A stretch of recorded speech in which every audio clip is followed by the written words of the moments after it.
5 orang. Okey, baik. Kita nak lihat subtopik 9.3 iaitu tajuk polimer. Ni adalah subtopik yang paling panjang dalam bab 9 lah. Okey, jadi tadi cikgu plan nak bagi video tapi cikgu rasa lebih baik cikgu terangkan sebab ada melibatkan dua proses utama yang cikgu nak terangkan hari ini.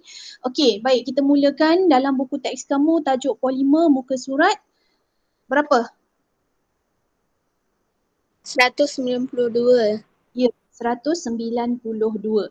Okey, 192. Pernah dengar tak perkataan polimer ni? Pernah dengar tak perkataan polimer? Tak, Pernah dengar? cikgu. Tak pernah? Apa yang korang pernah dengar Okey, baiklah. So polimer ni adalah perkataan yang penting hari ni kamu kena faham ialah polimer. Jadi perkataan polimer membawa maksud molekul besar. Okey, yang mana dia berbentuk rantai. Right, rantai kalau kamu nampak ni dia macam ada chain. Okey, CHAIN, chain. Rantai yang terdiri daripada gabungan unit kecil. Okey, gabungan unit molekul yang kecil. Jadi perkataan polimer kat sini, okey, polimer dia ada unit kecil yang dikenali sebagai monomer. Maksudnya monomer campur monomer dia akan dapat polimer. Hilang cikgu punya pen. Okey, monomer campur monomer kita akan dapat polimer. Faham tak? Maksudnya dekat sini dia punya formula yang kamu kena, bukan formula lah, dia bukan satu formula, satu kefahaman yang kamu kena faham. Polimer ni terbentuk daripada monomer, okey, campur dengan monomer. Jadi monomer tu adalah unit molekul kecil. Okey, molekul-molekul kecil yang dikenali sebagai monomer. Jadi monomer campur monomer kita akan dapat polimer. Okey. Nak bagi gambaran lebih jelas lagi kalau kita nampak kat sini okey, ni dia. Okey. Jadi monomer ni dia macam kamu bayangkan rantai manik. Kamu tahu manik tak? Kamu tahu manik tak? Tahu, cikgu. Manik kan yang kita boleh buat gelang, boleh buat rantai. Jadi manik tu yang sebiji-sebiji tu itu adalah monomer. Okey, unit asas ataupun unit kecil yang membentuk polimer adalah monomer. Jadi monomer campur dengan monomer banyak monomer ni disambungkan menjadi satu polimer ataupun satu molekul yang berantai. Okey, daripada kecil dia jadi molekul berantai, dia dah bersambung-sambung so dia jadi besar. Itu maksud polimer. Okey? Boleh dapat tak setakat ni penerangan tentang polimer? Faham ya? Okey. Faham ke tak ni? Simpelnya kamu kena faham monomer campur monomer kita akan dapat polimer. Mono maksudnya satu. Untuk kamu lebih senang faham lagi. Okey. Mana cikgu ni pen? Okey. Alright. Mono ni, perkataan mono ni maknanya satu. Okey, mono ni satu. Poli ni maknanya banyak. Okey, so daripada satu kepada satu campur lagi satu monomer campur banyak monomer, so kita akan dapat satu polimer iaitu perkataan poli ni membawa maksud banyak. Okey, jadi polimer dapat dikelaskan kepada dua kelas yang utama iaitu sama ada polimer semula jadi dan polimer sintetik. Okey, apa itu polimer semula jadi? Polimer yang wujud secara semula jadi. Okey, contohnya kita ada kanji. Kanji ni ada dalam makanan-makanan yang dalam kumpulan karbohidrat. Contohnya beras, tepung, roti, mi, itu semua adalah kanji. Jadi unit asas ataupun monomer bagi kanji adalah glukosa. Okey. Selain daripada tu kita ada protein, protein dalam ikan, dalam susu, dalam daging ayam, itu adalah protein. Monomernya ataupun unit asasnya adalah asid amino. Okey, yang ni kegunaan ini kita dah belajar daripada tingkatan 2 lagi tentang makanan ni. Okey, selain daripada tu polimer semula jadi asli. Getah asli ni apa? Raja, getah asli ni apa? Apa itu getah asli? Takkanlah seorang pun tak tahu apa tu getah asli. Hanan, apa tu getah asli? Kau ni kejap ada, kejap tak ada, Hanan. Hanan, apa tu getah asli? Cikgu ada lagi ke tak ni? Segerap aku. Segerap? Kan Segerap tu apa? Segerap tu apa? Scrub tu apa? Scrub, S-C-R-U-B, scrub. Scrub yang untuk cuci muka tu ke? Tak je, tak faham apa yang kamu sebut tadi tu. Scrub. Hanan? Ya Allah, cubalah. Ni cikgu ajak bercakap ni, ajak berbincang. Tahu tak apa tu getah asli? Siapa tahu apa tu getah asli angkat tangan? Raise your hand. Getah yang daripada pokok getah tu ke cikgu?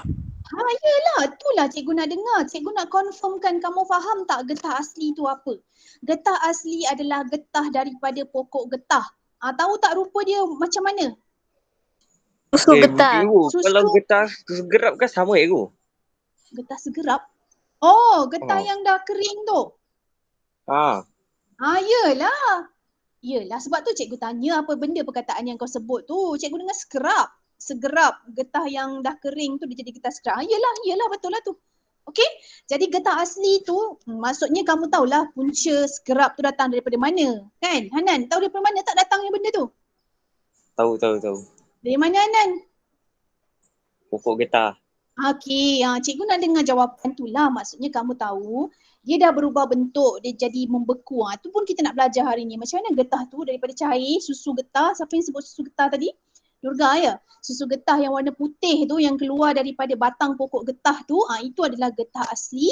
Okey, yang mana dia sebenarnya getah asli itu adalah merupakan polimer yang terdiri daripada monomer atau unit asasnya adalah isoprena. Okey, ini nama saintifik dia lah, isoprena. Okey, jadi itu contoh polimer semula jadi. Kalau kita ada polimer sintetik pula, dia adalah polimer buatan. Okey, buatan yang menggunakan bahan kimia. Bila buat tentulah manusia yang buat, jarang monyet pergi buat polimer kan. So polimer buatan manusia yang menggunakan bahan kimia. So contohnya kita ada polyethena. Okey, nampak ni perkataan ini. Dia gunakan perkataan polyethena. Maksudnya monomernya adalah ethena. So ethena campur ethena, campur ethena, campur ethena, banyak beribu-ribu monomer ethena akan membentuk polyethena. Kegunaan dia adalah membuat botol plastik, beg plastik dan juga baldi. So you boleh bayangkan plastik jenis apa ni. Okay, seterusnya kita ada polystirena. Polystyrene, okay, polystyrena. So perkataan poli ada kat depan tu, maknanya dia adalah polimer. Monomernya adalah stirena, membuat bekas pembungkusan ataupun peralatan elektrik. Okey, bekas pembungkusan macam polistirena, cawan polistiren, mangkuk polistiren, okey. Seterusnya kita ada perspex. Okey, yang ini dia tak ada perkataan poli. Okey, tapi kamu kena tahu perspex ini dia adalah sejenis plastik yang lebih tahan lasak. Okey, dibuat daripada metil metakrilat. Kegunaan dia adalah untuk membuat cermin pesawat, tingkap kenderaan. So dia adalah plastik yang ala-ala macam kaca.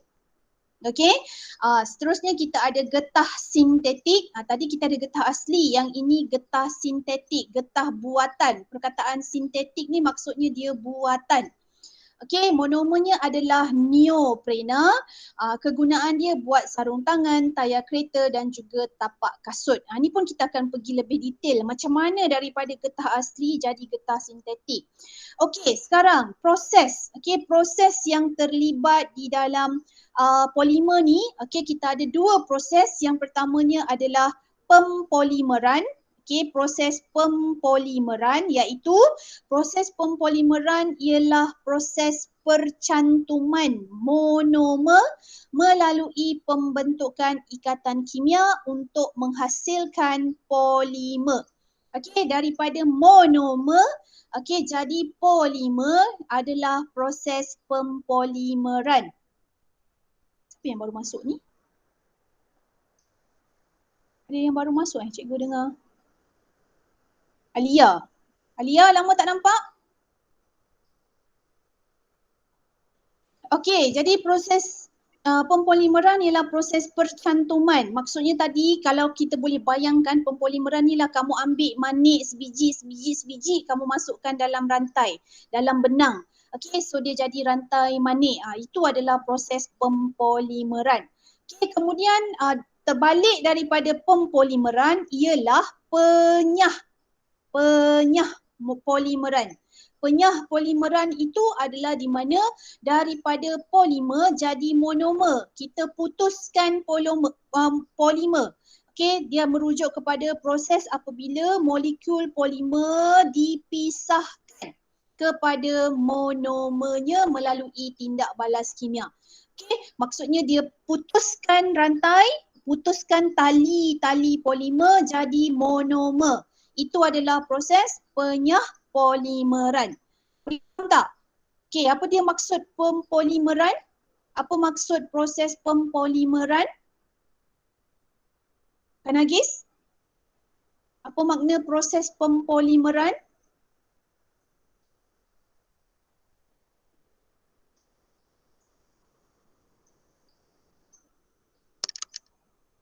Pelajar Kan Agis? Boleh jawab tak apa maksud pempolimeran? Kamu kena faham ni, hari ni objektif pembelajaran kita lah kamu kena tahu proses pempolimeran dan penyah polimeran. Itu salah satunya lah. Okey Durga, apa maksud pempolimeran? Kan Agis? You jawab penyah polimeran. Proses pempolimeran ialah proses pencantuman monomer. Okey. Percantuman monomer jadi apa? Ia membentukkan ikatan kimia untuk menghasilkan polimer yang bermolekul Tak, besar. cikgu tanya daripada monomer jadi apa? Cikgu nak yang kamu faham.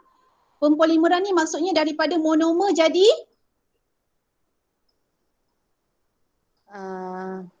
Apa hasil dia? Berbentuk rantai. Tak nak. Apa nama dia?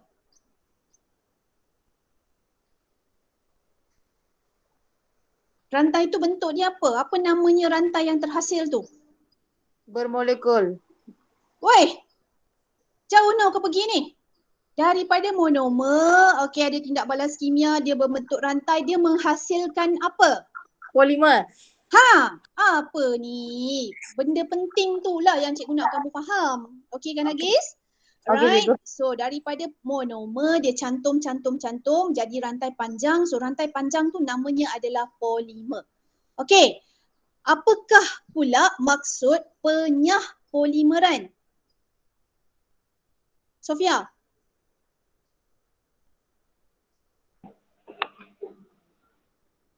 Proses apabila molekul polimer berbentuk rantai dipisahkan kepada monomer-monomernya melalui tindak balas kimia. Alright, bagi tahu cikgu dalam penyah polimeran, apakah hasil dia? Dari polimer ke monomer. Okey, maksudnya hasilnya adalah? Monomer. Monomer, very good. Okey, jadi daripada polimer kepada monomer, so itu adalah proses penyah polimeran. Okey, boleh ya? So cikgu teruskan lagi. Good. Okey, now ni contoh. Okey, proses pempolimeran penambahan. Kita ada tadi contoh polimer ialah etena. Ni adalah polimer buatan, okey, ataupun polimer sintetik. Dia punya polimernya adalah polyetena, monomernya adalah etena.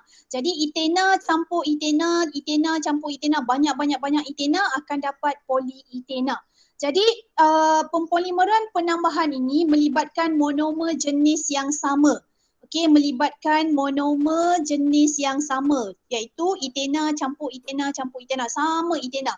N ni maknanya bilangan yang kita tak ketahui berapa. Mungkin 10,000, mungkin 2,000, mungkin 3, mungkin 8, kita tak tahu N ni berapa. Maksudnya kalau 8 etena akan jadi polyetena. Alright, jadi bagaimana dia berlaku proses penambahan ini adalah di mana pemecahan ikatan ganda dua, ni ikatan ganda dua, nampak ni, dua tali ni dia akan putus, okey, dia akan putus dan dia akan bersambung dengan tali yang kat depan pula, tali etena yang satu lagi menjadi ikatan tunggal. Nampak daripada dua dia jadi single. Okey, daripada 2 dia jadi 1.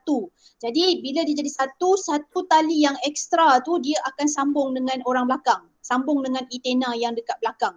Okey, ni contoh proses pempolimeran penambahan.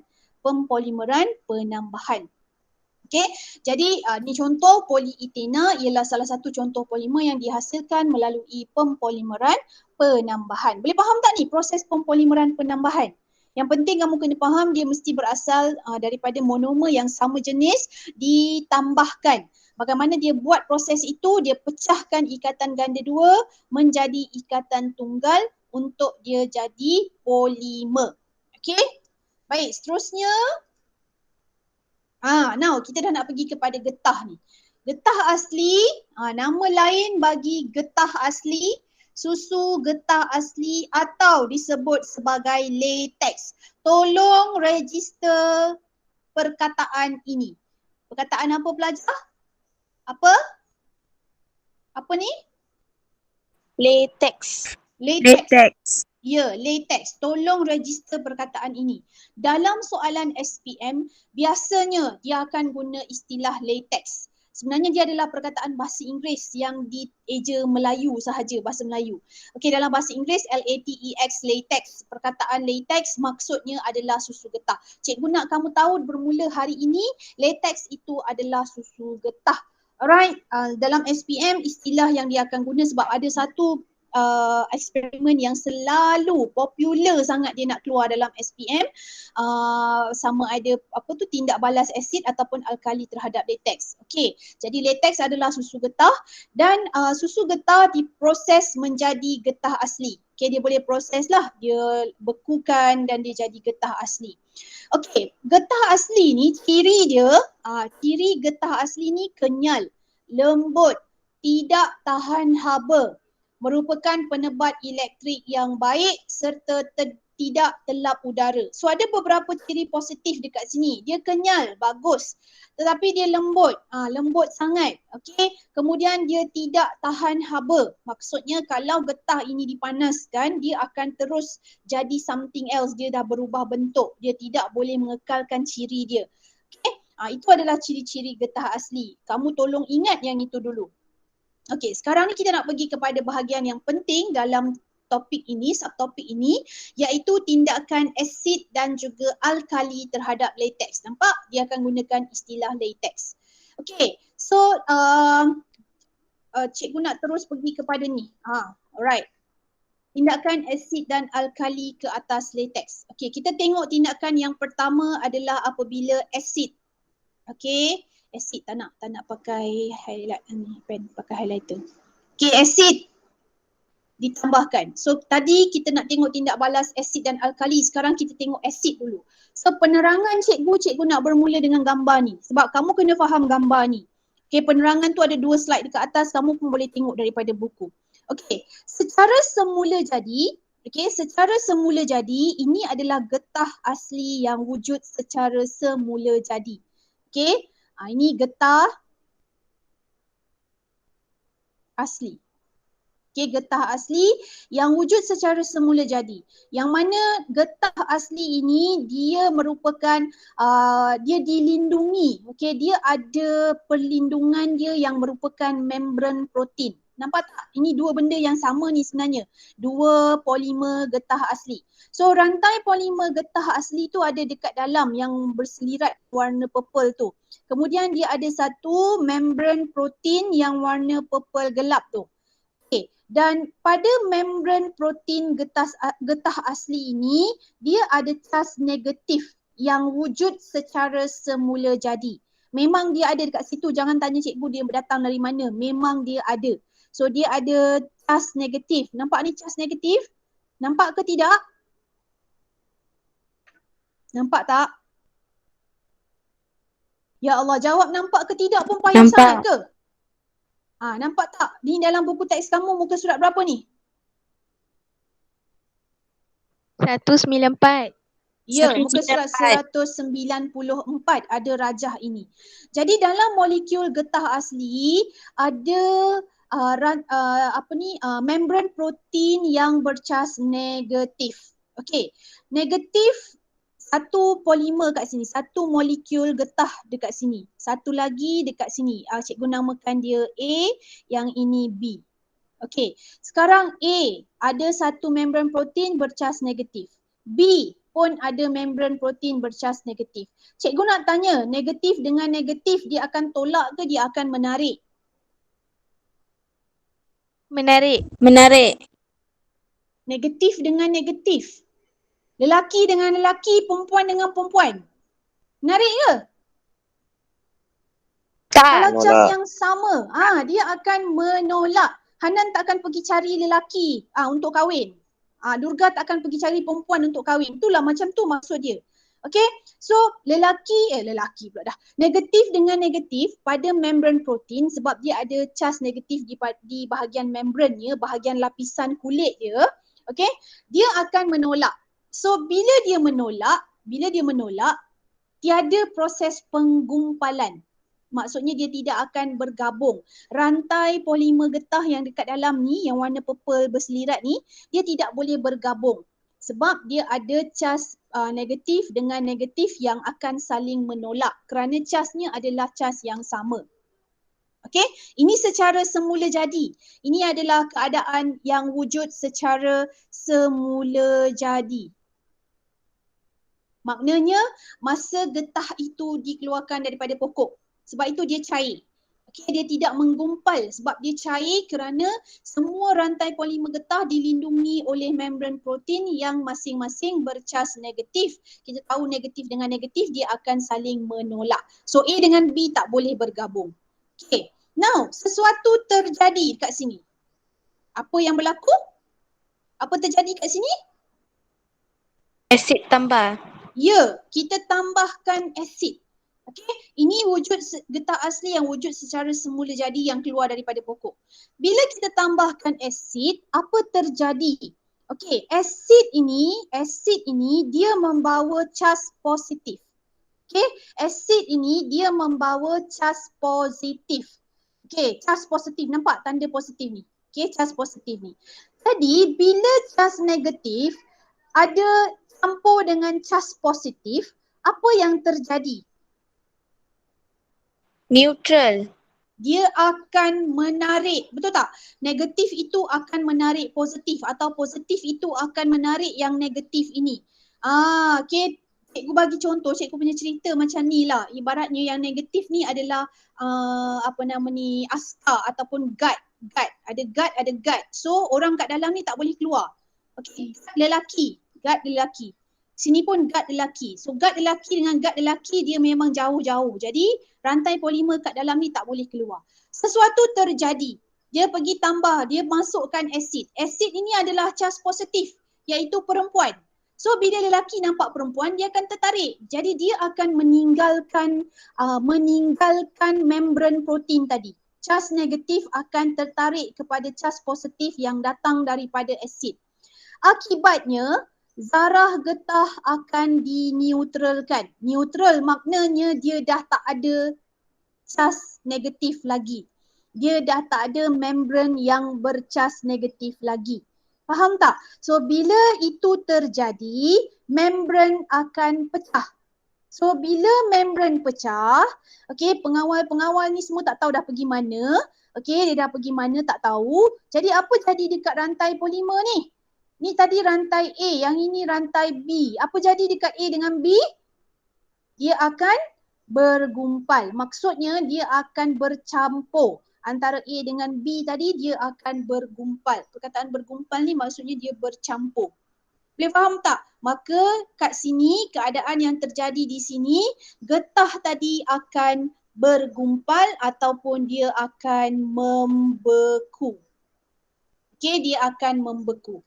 Sebab itu kalau kamu pernah tahu ataupun kamu pernah jumpa dengan orang yang menoreh getah, okay, selepas dia toreh getah, biasanya dia akan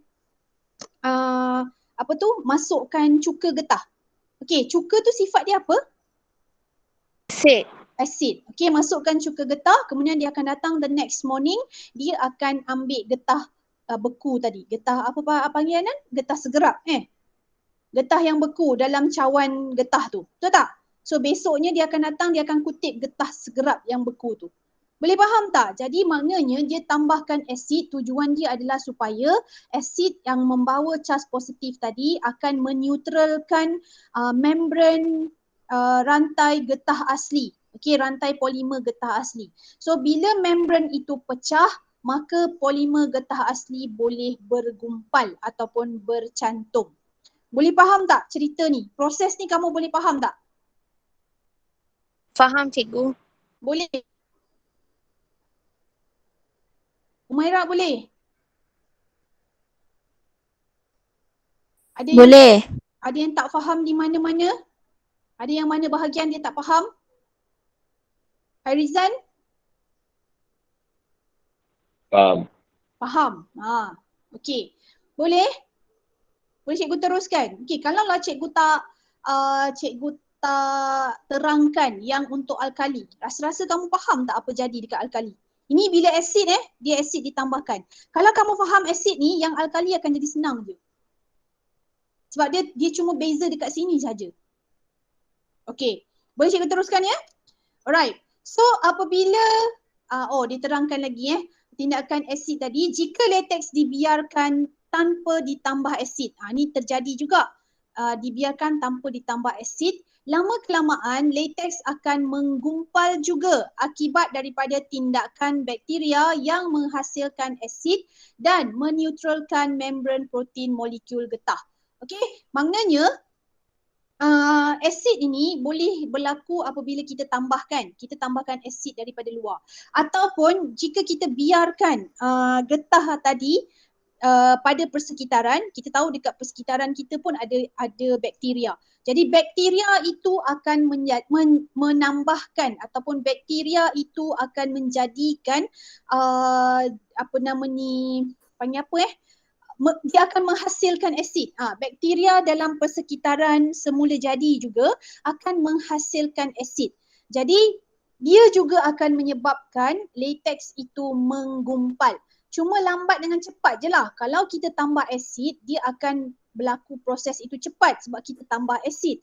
Tapi kalau kita tak tambahkan asid, okey, bakteria itu wujud secara semula jadi dan menghasilkan asid secara semula jadi dia akan ambil masa yang lama. Okey, ambil masa yang lama. So itu kalau tindakan asid. Now kita nak pergi kepada tindakan alkali. Kali ni kita nak tambahkan alkali. Kita tahu asid dengan alkali ni dia punya sifat dia berbeza. Kamu tahu asid alkali kan? Jadi sama juga. Okey, kalau kita tambahkan asid, dia akan meneutralkan membran getah tadi. Tapi kalau kita tambahkan alkali dia bawa charge negatif. Kalau asid dia bawa charge apa? Positif. Kalau asid dia bawa charge positif. Okey, tapi alkali dia bawa charge negatif. Jadi bila negatif, semakin banyak negatif, ada kesan tak kepada membran protein ni tadi? Ada kesan tak? Raja, negatif, dia ada kesan tak? Tak Ada ada. kesan? Tak ada lah. Dia kekal sama seperti getah asli. Jadi dengan cara itu, getah tidak boleh digumpalkan. Polimer getah yang kat dalam ni tak boleh keluar sebab membran itu tidak dineutralkan. Kerana charge yang tambah itu, alkali yang ditambahkan itu membawa charge negatif juga. Pada membran getah yang asal pun dia ada charge negatif juga. Jadi negatif dengan negatif tetap dia akan saling menolak. Ibarat tadi kalau cikgu kata pengawalnya lelaki, yang masuk ni pengawal lelaki yang lain juga. So maka kawalan diperketatkanlah lagi. Jadi member kat dalam ni, polimer kat dalam ni tetap tak boleh keluar. Faham tak? Tu ibarat dia nak bagi cerita senang faham lah. Okay, tapi berbanding kalau kita tambahkan asid, yang datang tu perempuan. Jadi lelaki akan tertarik kepada perempuan. Okey, jadi dia akan meninggalkan membran protein itu dan menyebabkan membran protein itu neutral ataupun pecah akibatnya. So bila membran protein pecah, rantai kat dalam ni boleh terkeluar dan bercampur. Tapi bila alkali dia bawa cas negatif juga. Jadi semakin ramai askar-askar lelaki kat luar ni. Confirm lah orang kat dalam tak boleh keluar. Macam sekarang PKP, PKPD. Contoh kan dekat Maukil PKPD. Cak Ah tak tahu bila lah agaknya nak PKPD tu kan. Hari-hari kes bertambah-tambah. Okey, bila dah kata PKPD tu bermaksud lebih ramai anggota keselamatan akan ditambah, confirm orang kawasan tu tak boleh keluar. Jadi samalah cerita dia tambah alkali. Okey, lebih ramai askar-askar yang sama, bersifat sama ditambahkan ke sini. Jadi rantai polimer tetap tak boleh keluar. Akibatnya latex ataupun susu getah tu akan kekal sebagai susu getah cair. Dia tidak boleh menggumpal. Boleh faham ni? Boleh faham tak belajar? Boleh faham cikgu. Boleh So kamu belajar asid, kamu dalam masa yang sama kamu mesti boleh dapat apa jadi kalau alkali ditambahkan. Okey, dia terbalik dia punya kesan dia. Okey, jadi itu yang pertamalah tentang proses penambahan ataupun kesan asid dan alkali